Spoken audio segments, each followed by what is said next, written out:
நம்ம அடுத்ததா தனுசு ராசி பத்தி பார்க்க போறோம். தனுசை பொறுத்த வரைக்கும் காலச்சக்கரத்துக்கு 9ஆம் பாவம் பாக்கியஸ்தானத்தை குறிக்கக்கூடிய ஒரு அமைப்பு. எக்ஸ்ட்ரீமான நல்லவனும் நான் தான், எக்ஸ்ட்ரீமான கெட்டவனும் நான் தான். யாருன்னா குரு தான் இங்க அதிபதியா இருக்கக்கூடிய நிலை.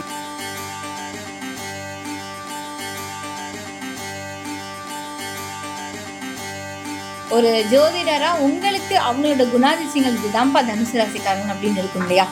எல்லாமே இருந்தும் எதுவுமே எனக்கு பெருசா இல்லை அப்படிங்கிற ஒரு மனநிலை இவங்க கிட்ட இருக்கும். பொதுவாக இவங்களை பொறுத்த வரைக்கும் இதனுடைய பிறக்கக்கூடிய ஒரு ஆண் பிள்ளை எப்படி இருக்கும் அப்படின்னா,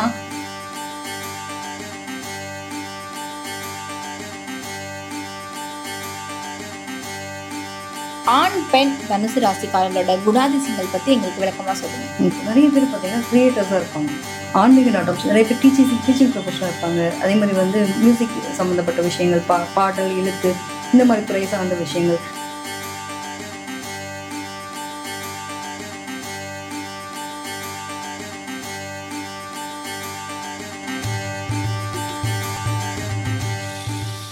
நேயர்கள் அனைவருக்கும் அன்பார்ந்த வணக்கம். இன்னைக்கு நம்ம கூட பிரபஞ்ச ஞானம் நாடி காதல் ஜோதிடர் ஈஸ்வரி மேம் இணைந்திருக்காங்க. அவங்க கிட்ட நிறைய விஷயங்களுக்கு பதில் கேட்டு தெரிஞ்சுக்கலாம் வாங்க. வணக்கம் மேம். வணக்கம்ப்பா. எப்படி இருக்கீங்க? நல்லா இருக்கேன்டா, நீங்க எப்படி இருக்கீங்க? நான் நல்லா இருக்கேன் மேம். இன்னைக்கு நம்ம எந்த டாபிக் பற்றி பேச போறோம் அப்படின்னா, ஒவ்வொரு ராசிக்காரர்களுக்குமே அவங்களுக்குமே சிறந்த ஒரு குணாதிசயங்கள் அப்படின்னு இருக்கும் இல்லையா? ஆனால் ஒரு ஜோதிடராக நீங்கள் ஒரு பர்சனை பார்த்த உடனே இவங்க இந்த ராசிக்காரங்க தான்ப்பா அப்படின்னு ஐடென்டிஃபை பண்ணுறதுக்கு ஏதாவது ஒரு விஷயம் உங்களுக்கு தெரிஞ்சிருக்கும், எங்களுக்கு தெரியாது. ஸோ நீங்கள் எதை வச்சு ஐடென்டிஃபை பண்ணுவீங்க, அதை பற்றி எங்களுக்கு விளக்கமாக சொல்லுங்கள். நிச்சயமா. பொதுவாகவே ஒருத்தவங்களை பார்த்தோன்னே நம்ம கண்டிப்பாக இவங்க இந்த ராசிக்காரங்களாக இருப்பாங்கன்றதை ஐடென்டிஃபை பண்ணலாம். அதாவது குணாதிசயங்கள், கிரகங்கள் தான் நம்மளை சூழ்ந்திருக்கு. ஸோ கிரகங்களுடைய அமைப்புகள் எப்படி இருக்கோ, நம்மளுடைய ஜாதகத்தில் பார்க்கும்போது எந்த கிரகம் பவராக இருக்கோ அது சார்ந்த விஷயங்கள் மட்டும் அதிகமாக வெளிப்படும். இப்போ எடுத்துட்டோம் அப்படின்னா ஒவ்வொரு ராசிக்கும் ஒவ்வொரு யூனிக் இருக்கு, ஒவ்வொரு அதிபதிகள் இருப்பாங்க இல்லையா? இப்போ நம்ம ஜாதகத்தில் கிட்டத்தட்ட ஒரு 9 கிரகங்கள் ஆக்குபை பண்ணியிருக்கு. ஸோ இந்த கிரகங்களில் நமக்கு எந்த கிரகம் பவர்ஃபுல்லாக இருக்கோ அது சார்ந்த விஷயங்களை கண்டிப்பாக நம்ம ஃபாலோ பண்ணி தான் ஆகும். எங்கிருந்து தான் நமக்கு இந்த குணம் இருக்குன்னே தெரியாது இல்லையா? ஸோ அந்த மாதிரி சில குணாதிசயங்கள் நம்ம கிட்ட ஒட்டிகிட்டே இருக்கும். நம்ம வேணும்னு நினைச்சாலும் நம்ம அதை விட்டு விலகி வரவே முடியாது. பொதுவாக எடுத்துட்டோம்னா மேசம் அப்படின்னாலே செவ்வாயினுடைய ஆதிக்கம். அப்போ செவ்வாய்னா யாரு? ரொம்ப துடுக்கா இருக்கவங்க அப்படின்ற மாதிரி, அந்த கோபம், வேகம். அதே மாதிரி ரிஷபம் எடுத்துட்டா சுக்கிரன் அதிபதி, மிதுனம் எடுத்துட்டோம்னா புதன் அதிபதி. அப்ப ஒவ்வொருத்தருக்கும் ஒவ்வொரு குணாதிசயம் இருக்கலாம். வேகம், துடிப்புனா உங்களுக்கு செவ்வாய் பாக்குறோம், அழகுன்னு பாத்தீங்கன்னா சுக்கிரன், அறிவுன்னு பாத்தீங்கன்னா நமக்கு புதன்.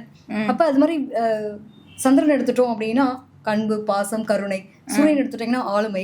இப்படி ஒவ்வொருத்தருடைய தன்மை, ஒவ்வொரு ராசிலும் இதெல்லாம் பெர்ஃபெக்டா உட்காரக்கூடிய ஒரு நிலை உண்டு. அப்ப 12 ராசிக்காரங்களுக்குமே இவங்களை பார்த்தோன்னே தெரியும். இதுல என்னன்னா, இவங்க ராசிக்காரங்கன்றதை தாண்டி ஃபர்ஸ்ட் டைம் நம்ம ஒருத்தவங்க மீட் பண்ணணும்னு வச்சுக்கோங்க, அவங்க போட்டிருக்க கலர் ட்ரெஸ் இருக்கு இல்லையா, அவங்கள வச்சு கரெக்டா ஐடென்டிஃபை பண்ணலாம். இதை நான் பர்சனலா ஃபீல் பண்ணியிருக்கேன்னு நினைக்கிறேன். நிச்சயமா. ஓகே, அவங்க போட்டிருக்க ட்ரெஸ் வச்சு அவங்கள நம்ம ஐடென்டிஃபை பண்ணலாம். ஸோ ஓகே, இவங்களுக்கு இந்த ராசியா இருப்பாங்க அப்படின்ற மாதிரி. சில பேர் அவங்களோட ஆட்டிடியூட், எப்படின்னா பேசுற விதத்திலையும், ஒரு சில பேர் பாத்தீங்கன்னா நம்ம இந்த கால் மேல கால் போட்டு ரொம்ப திமிரா இருப்பாங்க, கட்ஸா இருப்பாங்க. அவங்களோட வார்த்தைகள் கோபமான, அப்படி பாக்குற பார்வையெல்லாம் தெரியும். ஸோ இதுலயே அவங்களோட ராசியை தெரிஞ்சுக்கலாம். கிட்டத்தட்ட இவங்களுக்கு எல்லாம் சூரியன் பவர்ஃபுல்லா இருக்கு, உங்களுக்கு செவ்வாய் பவர்ஃபுல்லா இருக்கு. சில பேர் கை கால் ஆட்டி ஆட்டி பேசுவாங்க, அவங்களுக்கு எல்லாம் பாத்தீங்கன்னா புதன் பவர்ஃபுல்லா இருக்கு அப்படின்ற மாதிரி. ஒரு சில பேர் பார்த்தோம் அப்படின்னா ரொம்ப இளமையாவே இருப்பாங்க, வயசான கூட அவங்களோட இது தெரியாது. அது மாதிரி பாத்தீங்கன்னா பார்த்தோன்னே அழகா முகமே ஒரு வட்டமா இருக்கிறது, ரொம்ப பொலிவா இருக்கிறது, இதெல்லாம் தேஜஸ் ரொம்ப அழகா இருக்குன்னு சொல்லுவாங்க. இப்போ அவங்களுக்கு எல்லாம் சந்திரன் பவர்ஃபுல்லா இருக்கு அப்படின்னு பார்க்கலாம். ஸோ இந்த மாதிரி நிறைய விஷயங்கள். இப்போ சனி எல்லாம் பவர்ஃபுல்லா இருக்குன்னு வச்சுக்கோங்க.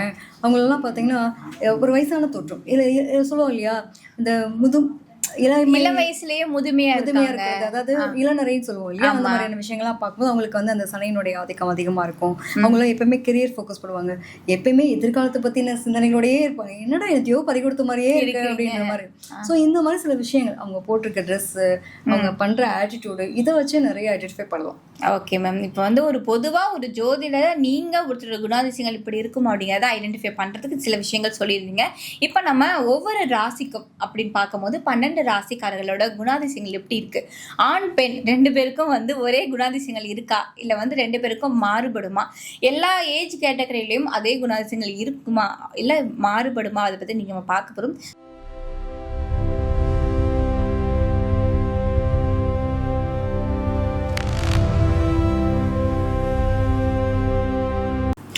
நம்ம அடுத்ததாக தனுசு ராசி பற்றி பார்க்க போகிறோம். பொதுவாக தனுசு ராசின்னு எடுத்துக்கிட்டாலே அவங்க சுயமரியாதை, அப்புறம் ரொம்ப கௌரவம் பார்ப்பாங்க அப்படின்ற மாதிரி சில விஷயங்கள் இருக்குது.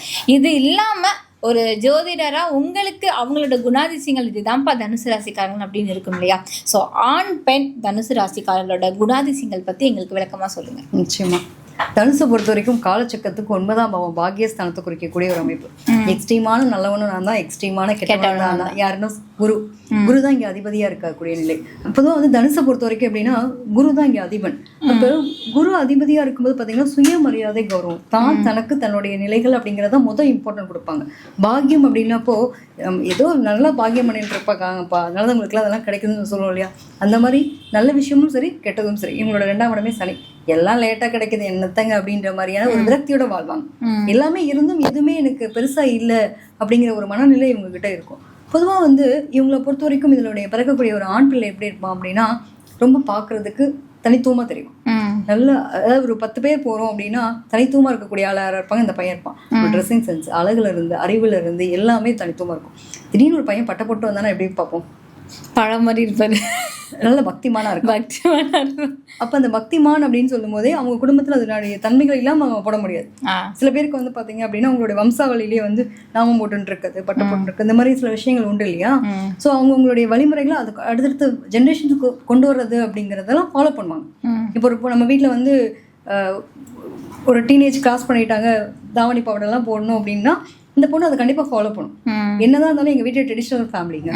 நான் வந்து மாடர்னா வாழ்ந்துட்டேன். நான் இருக்கிறது அமெரிக்கா, ஆனா என்னோட வீட்டில் வந்து இதுதான் எங்களோட ட்ரெடிஷ்னல். அப்போ என்னத்துக்காகவும் நான் யாருக்கா விட்டுக்குமா, என்னோட ட்ரெடிஷ்னல் கரெக்டாக அந்த டேனா அந்த டேவுக்கான ஒரு பூஜை புனஸ்காரம் செய்கிறேன் அப்படிங்கிற மாதிரி வளரக்கூடிய தன்மை. குழந்தைலேருந்தே ஆச்சாரமாக வளருவாங்க அப்படின்னு எடுத்துக்கலாம். அது மட்டும் இல்லாமல் இந்த பசங்களை பொறுத்த வரைக்கும் எங்கே போனாலும் இந்த பையனுக்கு இம்பார்ட்டன்ட் கொடுக்கணும்னு எதிர்பார்ப்போம். இதே வந்து ஒரு டீனேஜை கிராஸ் பண்ணுறான்னு வச்சுக்கோங்களேன், அந்த டைம் பீரியடில் வந்து எனக்கு என்ன தோணுதோ அதை தான் நான் செய்வேன். கோவப்படுவான், கத்துவான், ஆத்திரப்படுவான், வேகமாக இருப்பான், துடிப்பாக இருப்பான். ஆனால் அவன் கரெக்டாக அவனோட காரியத்தை முடிச்சிருவான். முன் வச்ச காலை பின் வைக்கவே மாட்டான், எக்காரணத்தை கொண்டோம் அப்படின்ற மாதிரியான ஒரு பிடிவாத குணம் ஜாஸ்தி இருக்கும். அதில் வந்து கரெக்டாக ஹேண்டில் பண்ணுவாங்க. சில டைம்ஸ் பார்த்தீங்கன்னா அந்த ஓவர் திங்கிங்னு வாங்க இல்லையா, இவங்களுக்கு அந்த ஓவர் திங்கிங் ரொம்ப ஜாஸ்தி இருக்கும். எனக்கு பிடிச்சதை நான் செய்வேன், அதுக்கு யாரும் தடையாக இருக்கக்கூடாது. ஆனால் அதே சமயத்தில் வந்து நான் போட பார்த்துற இட்ட தப்பா தன்னைத்தானே குழப்பிக்கிறது அந்த கேள்வி இருக்கும். நிறைய பேர் பார்த்தீங்கன்னா கிரியேட்டர்ஸாக இருப்பாங்க, ஆன்மீக நாட்டம், நிறைய பேர் டீச்சிங் ப்ரொஃபஷனல் இருப்பாங்க. அதே மாதிரி வந்து மியூசிக் சம்மந்தப்பட்ட விஷயங்கள், பாடல், எழுத்து, இந்த மாதிரி துறை சார்ந்த விஷயங்கள். நிறைய பேருக்கு வந்து மீடியா ரிலேட்டடான விஷயங்கள் நிறைய வாய்ப்புகள் கிடைக்கும். இவங்களுடைய படிப்புக்கும் இவங்களுடைய வேலைக்கும் சம்மந்தம். பகல் டைம்லலாம் காலேஜ் ப்ரொஃபஸராக இருக்கேங்க. ஈவினிங் டைம் பார்த்தீங்க அப்படின்னா எனக்கு ரொம்ப பிடிச்ச இந்த சோஷியல் மீடியா இது மாதிரியான விஷயங்கள் ஹேண்டில் பண்ணிட்டு இருக்கேன், எனக்கு அது ரொம்ப பிடிக்கும் அப்படின்ற மாதிரி வேலை பார்க்குறது. ஸோ இந்த மாதிரி தன்னுடைய நிலைகளை எப்பவுமே பிஸியாக வச்சுக்கணும்னு நினைக்கக்கூடிய நபர்கள். இவங்களை பொறுத்தவரைக்கும் இயங்கிக்கிட்டே இருக்கணும். ஆனால் வந்து சுயமரியாதை, கௌரவம் ரொம்ப முக்கியம். ஒரு குழந்தைகிட்ட கூட ஒரு அட்வைஸ், அதாவது ஒரு விஷயம் நல்ல விஷயம் யாராவது சொல்கிறாங்கன்னா அக்செப்ட் பண்ணிப்பாங்க. பட் ஆனால் அது சொல்கிற விதம்னு இருக்குல்ல, ஆமாம் தம்பி இங்கே வந்து பார்த்தீங்கன்னா இப்படி இருந்தது, இதனால இப்படி பண்ணோம் அப்படின்றப்ப இது என்னன்னு பார்த்தியா அப்படின்னு அரட்டினா அந்த வார்த்தையை காது கொடுத்து கேட்க மாட்டாங்க. சில கோல்ஸ், ரூல்ஸ் அண்ட் ரெகுலேஷன்ஸ் மாதிரி வச்சு வாழக்கூடிய நபர்கள் தான் நம்ம தனுசுல பிறந்தோம். இதில் ஆணாக இருக்கட்டும் பெண்ணாக இருக்கட்டும் 2 பேருமே அப்படிதான். ரொம்ப தனித்துவமான ஆட்கள். புரிஞ்சுக்கிட்டவங்களுக்கு அவங்க தங்கமான பொக்கிஷம், புரியாதவங்களுக்கு இவங்க என்னடா அப்படி இருக்காங்களே அப்படின்ற மாதிரி இருக்கும்.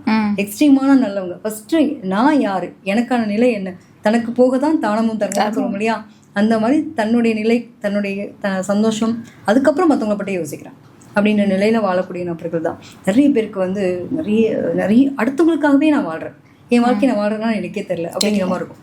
எங்கள் அம்மா அப்பாவுக்காக நான் புகழ் சேர்க்கணும், பேர் நல்ல பெயராக வாங்கி கொடுக்கணுன்றதுக்காக என்னோட வாழ்க்கையை நான் நிறைய தியாகம் பண்ணியிருக்கேன். ஆணாக இருக்கட்டும் பெண்ணாக இருக்கும், இன்ன வரைக்கும் தியாகம் பண்ணியிருக்கேன். பட் அது என்னுடைய வேலைகள் யாருமே புரிஞ்சுக்கலன்ற வருத்தம் உங்களுக்கு இருக்கும். என்னோட ஒய்ஃப்காக, என்னோட ஹஸ்பண்ட்காக நான் எவ்வளவோ சக்ரிஃபை பண்ணி வாழ்ந்துட்டு இருக்கேன். ஆனா அவங்க ஒரு உதாசனம் கூட படுத்துறாங்க, என்னை வந்து ஒரு பொருட்படுத்தவே இல்லை. எனக்கான நிலை, மற்றவங்களாம் என்னை பார்த்து கையெழுத்து கும்பிட்றாங்க. மேம் நீங்கள் ஒரு வார்த்தை சொன்னீங்க, நான் நல்லா இருக்கேன், என் வாழ்க்கை மாறி இருக்கு. மேம் டீச்சர், நீங்கள் ஒரு டீச்சர் எங்களை ப்ரொஃபஷனல் இருக்காங்கன்னா அந்த டீச்சர்னால அந்த குடும்பமே வாழும். ஏன்னா அந்த பசங்களுடைய லைஃப்பை வந்து சூப்பராக வேற மாதிரி கொண்டு போயிருப்பாங்க. அந்த குடும்பத்தில் இருக்க அத்தனை பேர் உங்களை வந்து கடமைப்பட்டிருப்பாங்க, பெருசாக மரியாதை செய்வாங்க. வீட்டில் உங்களுக்கு உதாசனமே இதெல்லாம் ஒரு ஆளா அப்படிங்கிற மாதிரி வச்சிருப்பாங்க. எப்படி இருக்கும் இந்த நிலை? வெளியில பாக்குறதுக்கு சாமியாவும், வீட்டுல இருக்கிறதுக்கு ஒரு பொருட்டாவே இல்லாத மாதிரியான ஒரு நிலைகள் நிறைய பேருக்கு இருக்கும். அதே மாதிரி லேட்டா தான் லைஃப்ல வந்து எல்லாத்தையும் அனுபவப்பட்டதுக்கு அப்புறம் தான் இதை முன்னாடியே யோசிக்காம விட்டமே அப்படிங்கிற தன்மையெல்லாம் லேட்டா ரிலீஸ் பண்ணக்கூடிய தன்மை இவங்களுக்கு இருக்கும். Okay ma'am. இன்னைக்கு வந்து தனுசு ராசிக்காரர்களோட ஆண், பெண் 2 பேரோட குணாதிசயங்கள் எப்படி இருக்கும் அப்படிங்கிறத பத்தி மேம் வந்து இன்னைக்கு டீட்டெயிலா சொன்னாங்க. ஒருவேளை இந்த வீடியோல பார்த்துட்டு உங்களுடைய குணாதிசயங்கள் இப்படிதான் இருக்கு, ஆமா மேம் நீங்க சொல்றது கரெக்ட் அப்படின்னா மறக்காம கமெண்ட் பண்ணுங்க. இன்னைக்கு தனுசு ராசி பத்தி நிறைய விஷயங்கள் எங்களுக்கு சொன்னதுக்காக நன்றி மேம்.